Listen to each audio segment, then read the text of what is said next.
Mazuma TV back with another video. What's going on, y'all? Shout out to all the subscribers. Shout out to the LDBC and new media. My bad, I just woke up and shit, man.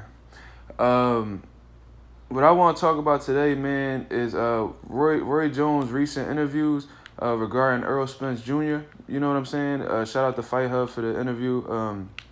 I believe I saw it like 1 to 2 days ago. I want to say I saw it 2 nights ago, but I'm not too sure. And I wanted to do a video about it, but I really never got to it. But fuck it, I haven't seen nobody really talking about it, so let's talk about it now.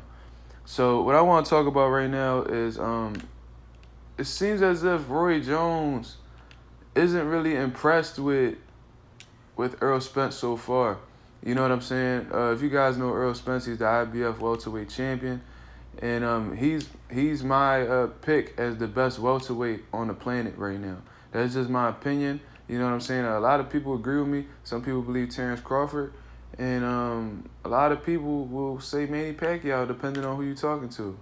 And if you're lucky, you might find some people who believe Sean Porter is. But anyway, talking about this right here, man, he doesn't seem too impressed with Errol Spence. And he opens up the interview by saying he doesn't like to judge guys who really haven't shown anything. That's pretty much what he was trying to say, that Errol Spence really hasn't fought a guy who's going to give him a run for his money, so we really don't know how good he is. Which, I mean, it sounds good, you know what I'm saying? But when you look down at the guys that Errol Spence has been facing so far, you really can't take nothing away from the man, you know what I'm saying? And what Roy Jones says afterwards about another fighter is what confuses me, because let me wait on that. You know what I'm saying? Let me save that for the end. Just looking at who Errol Spence has faced, man. He fought some solid competition before he got to the belt. Chris Van Heerden was a good fighter. You know what I'm saying? He just signed with Top Rank, I believe, and he had one prior loss to that, and that was a disputed loss. You know what I'm saying? I've been following Chris Van Heerden. He's a pretty good fighter. You know what I'm saying? Went and beat him. Went on for Leonard Bundu, who Keith Thurman had trouble with. You know what I'm saying? Beat him. Became the IBF mandatory. Chris Algieri, somebody who's fought world-class competition prior to Errol Spence, had more pro experience than Errol Spence at the time. Got knocked out. Was the first person to knock out Chris Algieri. And I don't believe he's been knocked out since. You know what I'm saying? And he's actually been on a little he's got back on the winning column since. Went on and beat the man in a world title fight. Went to that man's hometown. Didn't argue nothing. Went to his homtown and beat the man that took the belt from Sean Porter. You know what I'm saying? We just can't forget this. Oh, and prior to that, he had afterwards. I'm sorry.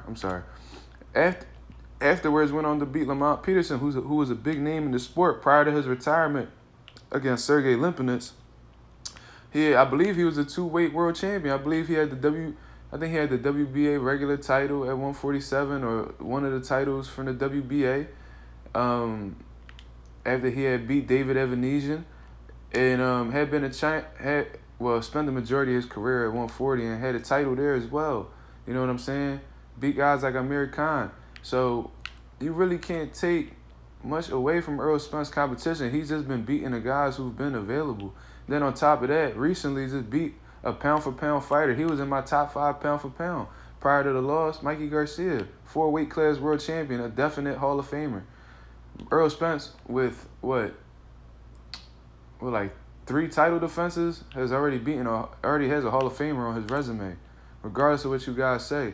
Ain't no way you're going to be able to call Adrian Broner a 4-weight class world champion a Hall of Famer, which I've been seeing lately, which is kind of fucking crazy, and not call Mikey Garcia a Hall of Famer. And he beat Adrian Broner, you know what I'm saying? So he already has a Hall of Famer on his resume, and by the end of the night, you know what I'm saying, he might have a couple more if he defeats Sean Porter. So him discrediting Errol Spence is kind of crazy to me, man, because he went on to praise the guy Demetrius Andrade. Now, Demetrius Andrade is one of my favorite fighters right now. You know what I'm saying?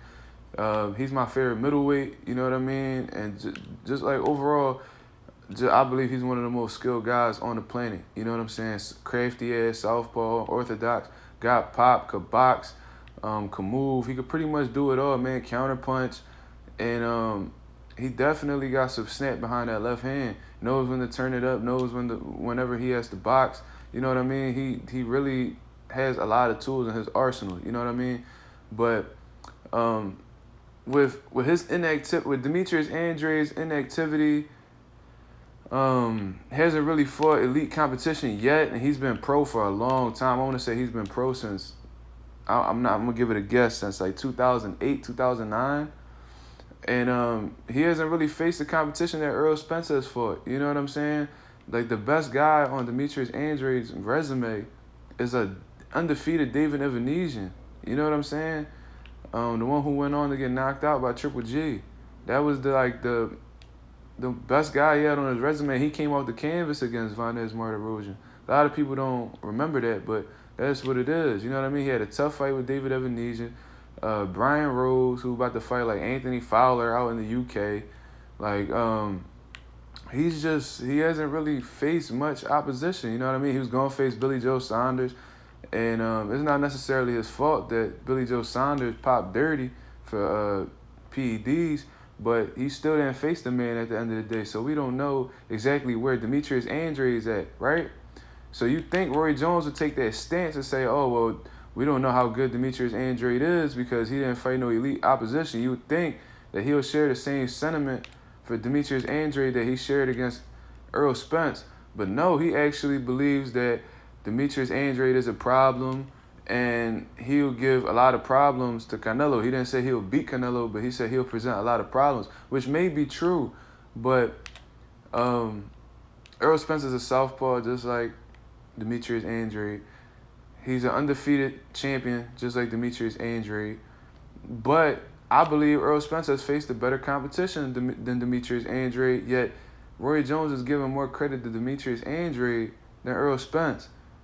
You know what I'm saying? Which I really don't understand that. You know what I mean? I feel like somebody needs to go back to Roy Jones and make him explain that. How are you going to give Demetrius Andrade more credit than Errol Spence when Errol Spence has proven more than Demetrius Andrade has in the pro boxing level? You know what I mean? Oh, and another good fighter he fought was Willie Nelson. You know what I mean? Willie Nelson was a good fighter. Beat Tony Harrison, you know what I mean? So, Tony Harrison champion right now. But besides that, man, I haven't really seen Demetrius Andrade really fight anybody. You know what I mean? But somehow he gets more credit than Errol Spence, and Errol Spence has fought former champions and has a Hall of Famer on his resume. So, it is what it is, man. Just let me know what y'all think about this right here. Is it contradictory on Roy Jones' part? Does he have a point? Let me know in the comment section below. Shout out to the LDBC and New Media, and I'm out.